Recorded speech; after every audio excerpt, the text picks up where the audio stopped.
We are seeing fewer farmers in Indonesia. 65% of our workforce worked as farmers in 1976, but only 28% of workers in 2018 were farmers.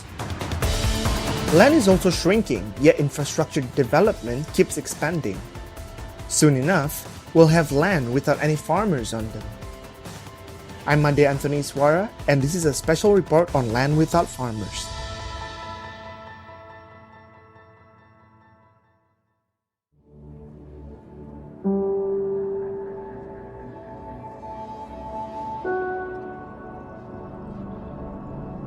Nama saya Pak Adang Parman, sekolah lulusan SR Ciburial. Itu dari umur 10 tahun saya udah mulai ke kebun, bertani sama orang tua. Nah setelah dari umur 10 tahun sampai ke dewasa, sampai ke punya anak, saya itu mengalami tani terbesar, yaitu tani non-organik. Biasa diobat.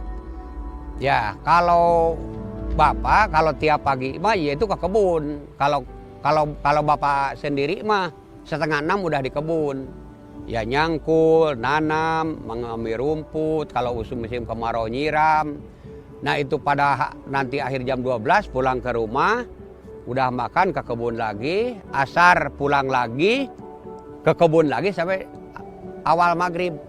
Pulang nyari ke rumah, itu kegiatan Bapak sehari-hari. Ya kalau punya anak itu yang cuma 3, Asep, Entis, Dika yang itu. Kalau ke anak itu ada istilahnya gini, cikaracak ningang batu laun-laun legok. Nah kalau buah jatuh tidak jauh dengan itunya, tapi boleh dia coba dulu. Jadi Bapak tertutup kemungkinan, cik silahkan. Jual beli dulu. Teang heula ilmu di luar. Adang's family may look like your typical Indonesian family of farmers. But we may soon no longer see families like Adang in Indonesia. Data from Statistics Indonesia, or BPS, showed that the country lost about 5 million farmers between 2018 and 2015, and the number is expected to drop further in the years to come. If this trend goes on, we might have no farmers by about 50 years. Why is there a decreasing trend? Simply put, farmers have a lot on their plates, and fewer farmers are able to cope. Harusnya makan sekarang udah ada HP. Di sini harganya segitu, di sini bisa harga segini. Beli teh kan udah ada untungnya, udah kelihatan. Ternyata ngirim ke Tangerang, ke Jakarta banjir. Semalam nggak jalan busuk. Berapa juta tuh satu truk. Flooding or drought are nothing new. But climate change is making matters worse for farmers, and also the amount of food available on our plates every day. Dwi Andreas Santosa, a professor from Bogor Agricultural University, or IPB, said the production of rice had dropped by around 8% during the long dry season in 2019.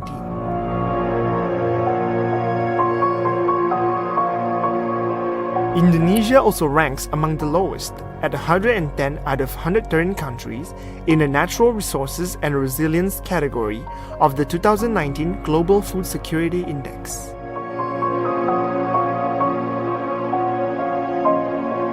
The category shows how vulnerable food security is as a result of depleting natural resources and climate change. However, climate change is only a small part of the challenges that loom for farmers. Meet farmers' next enemy, unstable prices.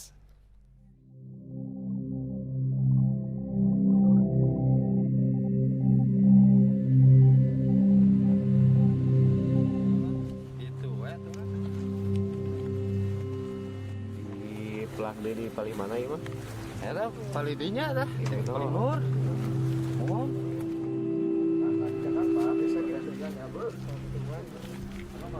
Karena kan petani itu kan ada yang karena dari putaran hasil panen. ada yang modalnya kembali, ada juga yang enggak. Nah, kalau yang karena kan kalau pas lagi panen harganya anjlok, otomatis modal gak kembali. Nah, si petani nggak bisa ngelanjutin bercocok tanam lagi yang untuk yang kedepannya. Makanya dia langsung berhenti bercocok tanam. Nah, itu juga bisa mengurangi volume luasan dari pertanian juga. No wonder young people now would rather choose other jobs instead of gambling to earn any money from farming. The official data shows that the young workforce in the agriculture, forestry, and fishery sector had decreased between 2005 and 2019 to the point that the manufacturing sector overtook the top position.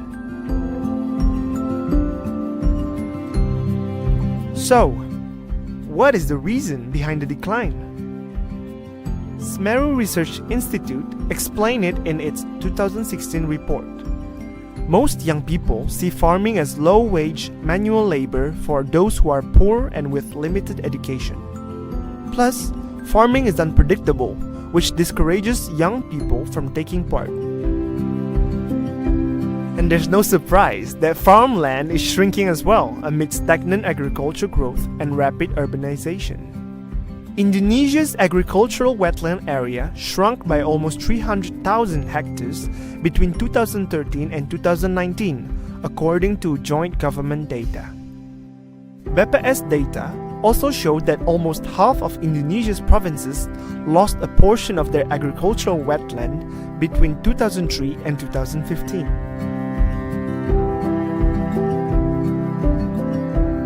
North Sumatra saw the biggest drop in terms of size, with its wetland area decreasing by nearly 115,000 hectares between 2003 and 2015. That's about 1.5 times the size of New York, the United States.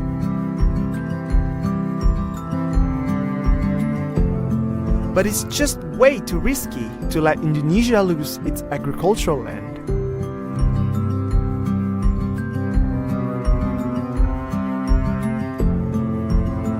Failure to protect small farmers' land could push down our food production as the population grows and food consumption increases. This leads to high food prices, swelling imports, increased consumption of ultra-processed foods, and in the worst-case scenario, hunger crisis. Around 22 million people in Indonesia were chronically hungry from 2016 to 2018. According to a report published last year by the Asian Development Bank, International Food Policy Research Institute, and the National Planning Agency. The study says that the country could end hunger by 2030 if only it could devote more investment towards the agriculture sector. But that's not easy either.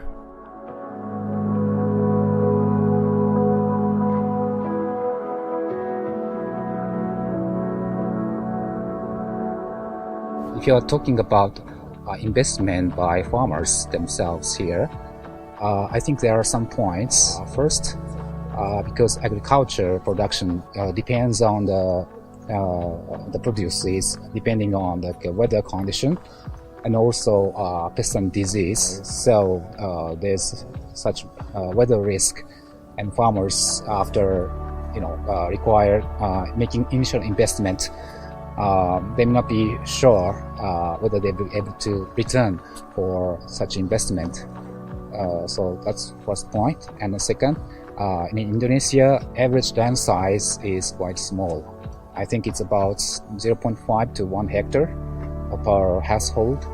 So it's quite difficult for farmers to make effective farming with increasing scale of production with limited land sites, and also for introducing machines. If you're talking about investment by foreigners, I think that challenge is regulation of foreign investment, which is very challenging, especially for small and medium enterprises. the regulations such as requiring the minimum investment amounts. I think it's about 10 billion rupiah, and also there's several other regulations as well. If all those problems weren't enough, right now, COVID-19 is dealing another blow to farmers who have to face low prices and supply chain disruptions during the pandemic. The Farmers Exchange Value, or NTP, is the ratio of farmers' income to their farm production costs and household expenses. A value below 100 means farmers are experiencing losses. Indonesian farmers have experienced declining profit, fallen since January this year, and hit rock bottom in May with an NTP of 99.47. The good news is that the government, companies, and non-profit sectors are doing their part to salvage the sinking agricultural sector and to help farmers during the pandemic. Seperti pada daerah-daerah untuk bisa menangani ini bisa dilakukan. Kita gelar program-program singkat yang bisa mendukung di sekitar rumah mereka dengan ladang yang sempit. Terus kita kembangkan family farming contohnya. The ministry has also rolled out a 5-year plan to improve farm productivity, although it is worth noting that part of the program focuses on oil palm. Dan agenda permanennya yang kita akan coba terus 5 tahun ini meningkatkan produktivitas kita di atas 10%, menurunkan logistik kita menjadi 5%, dan melakukan intensifikasi ekstensifikasi pertanian, pengembangan korporasi pertanian, pengembangan sawit dengan B30. Private sector players are also joining hands to assist farmers. Farmer Cahyono Kurnia, for instance, manages to sell his produces at a good price through a partnership with Tani Fund, a peer-to-peer lending platform operated by Tani Group.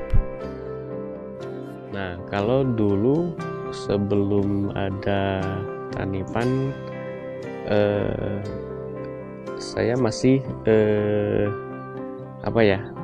ragu atau gimana ya untuk menjual hasil panen. Ragu juga, nggak kebayang ngejual hasil panen, nggak jelas juga harganya. Nah, setelah sekarang ada Tani Fund, harga udah stabil dan udah bisa menerima dengan harga bagus. Local farmers hope that the government will replicate the program at a bigger scale. Mudah-mudahan makanya yang kita harapkan adalah bahwa model pendampingan yang dilakukan oleh JIK ini bisa benar-benar ke depan kalau memang programnya terhenti bisa direplikasi dan dilakukan oleh stakeholder terkait, Kementerian Pertanian. Kementerian Pertanian tidak ada salahnya untuk mereplikasi apa yang dilakukan oleh JIK kepada pengembangan produksi dan kapasitas usaha pertanian yang ada di Lika. Meanwhile, agricultural startup Habibi Garden helps farmers become tech-savvy by using modern technology such as the Internet of Things or IoT and a digital application. By connecting sensors and irrigation systems in the farms to the internet and providing data based on machine learning, Habibi Garden can help farmers monitor and maintain their farms and crops remotely. Farmers themselves are also making their own moves to reinvigorate farming.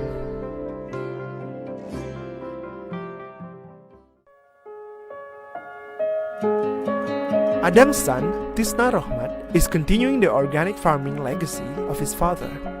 Kebanyakan anak muda sekarang itu dengan kegengsi, karena dia takut kotor, karena dia takut jijik gitu di kebun, kebanyakannya gitu. Jadi kebanyakannya gengsi pengennya di kantor gitu. Kalau menurut saya ya, anak muda sekarang itu kalau ingin mengajak anak muda sekarang itu harus melihat dulu kesuksesan kita gitu. Pasti orang itu ikut, oh bertani itu gini gitu. Jadi kita harus bisa melihatkan dulu kepada anak muda, mengajak anak muda untuk sharing, ngobrol gitu. Kalau harapan saya mah semoga petani muda itu semakin banyak ya, semakin banyak orang bertani dan semakin sukses aja gitu. Buat para petani muda juga.